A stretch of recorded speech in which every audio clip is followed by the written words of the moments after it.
বন্যার কবলে পড়ে থাকা মানুষগুলোকে সাহায্য করতে হাসিনা ছুটে আসে নাই একবারও। হাসিনা একবারও সাহায্যের হাত বাড়াইয়ে দেয় নাই। বাড়াইছে কারা?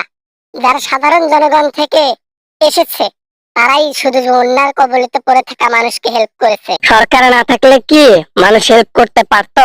আমিও তলে তলে অনেক জায়গায় হেল্প করেছি, কিন্তু কখনো নাম পাই নাই, নাম কখনো পাবো না আদৌ আমি জানি। ঠিক আছে, হাসিনা আছে বলেই তো সোনার বাংলাদেশে মানুষগুলো সুখে শান্তিতে বসবাস করতেছে। আজকে আপনি সরকার, আপনি বাজেটের টাকা লুটে পুটে খাচ্ছেন।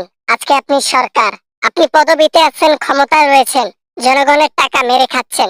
অন্যান্য দেশ দ্বারা সহযোগিতার জন্য হাত বাড়ায়, সাহায্য করে, সেই টাকা পর্যন্ত ছাড় দেন না, মেরে খান। কে বলেছে ব্যারিস্টার সুমন উল্টাপাল্টা কথা বলার কোনো দরকার নাই? উল্টাপাল্টা কথা বলবা তো পদবি থেকে যাবা যাবা জীবন পর্যন্ত হারাতে পারো। ঠিক আছে, কথাবার্তা হুঁশিয়ার হয়ে বলবা, বলে দিলাম। আমরা একটি টাকাও খাই নাই, আমাদেরকে একটি টাকাও দেয় নাই।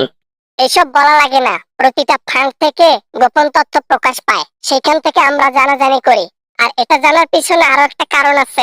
প্রতিবার বন্যার সময় অন্যান্য দেশ যারা দেখে আমাদের ভিডিওগুলো, সোশ্যাল মিডিয়ায় ভাইরাল ভিডিওগুলো, মানুষের কষ্টগুলো, তারা নিজ থেকেই হাত বাড়ায় মানুষকে সহযোগিতার।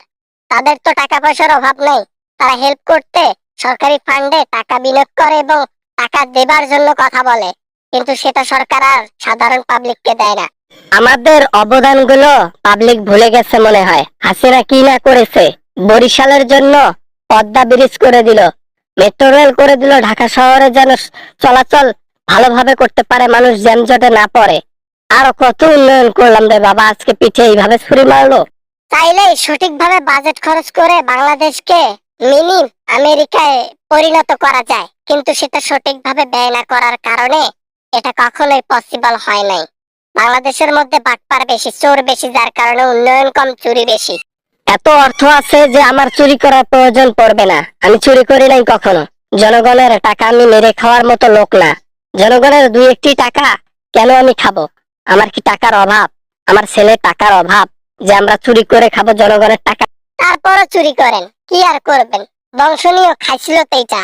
চুরি করা আপনাদের পেশা, চুরি করেন, ক্ষমতায় থেকে লোকের পিছন মারেন, দ্রব্যমূল্যের দাম বাড়িয়ে দিয়ে দেশকে ঋণগ্রস্তর মধ্যে ঋণে ফেলাই দিয়া জিত হয়ে বসে থাকেন।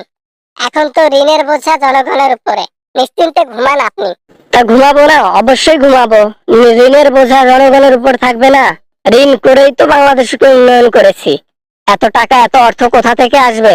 জনগণ কি নিজের পকেটের টাকা আমাদেরকে দেবে নাকি উন্নয়নের জন্য? জীবনে বহু বাটপাড়া দেখলাম, এমন বাটপাড়া আর কই দেখলাম? আজকে বাংলাদেশের প্রেসিডেন্ট কইতেছে জনগণের টাকা নাকি উন্নয়ন উন্নয়ন হয় না। আরে টাকা কই থেকে আসে? এত দাম বৃদ্ধি করেন জিনিসপাতির, এই দামগুলো, টাকাগুলো কই যায়? সরকারের ফান্ডে যায়। সরকার তো বাটপার। আর কিছু বললাম না, থাক থাক থাক, এটার বিচার আল্লাহ তাআলা করবেন। আই হোপ ভিডিওটি অনেক ভালো লেগেছে এন্ড অনেক এনজয় করেছেন। যদি ভিডিওটা ভালো লাগে অবশ্যই একটা লাইক করবেন। ভিডিও সিরিয়াসলি নেবেন না, বিনোদনকে বিনোদনের চোখে দেখবেন। ধন্যবাদ, পরবর্তী ভিডিওতে দেখা হবে। তো ভালো থাকবেন সবাই।